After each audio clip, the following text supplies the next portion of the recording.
अस्सलाम वालेकुम दोस्तों। आज का पहला जुमला जो हम सीखेंगे वो ये है, मैंने उसको खुश करने की कोशिश की। I tried to make him happy.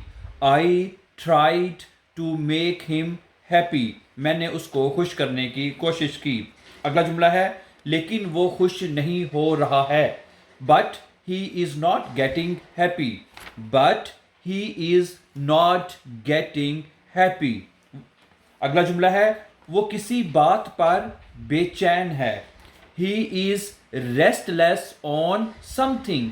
He is restless on something. अगला जुमला है, साथ में चलो। Walk along. वॉक अलोंग, साथ में चलो। आज का आखिरी जुमला सीखेंगे। उसने जोर दिया, यानी किसी बात पर जोर दिया। ठीक है, ही इंसिस्टेड। ही इंसिस्टेड, उसने जोर दिया। ठीक है, ही इंसिस्टेड, उसने जोर दिया। Thank you and subscribe.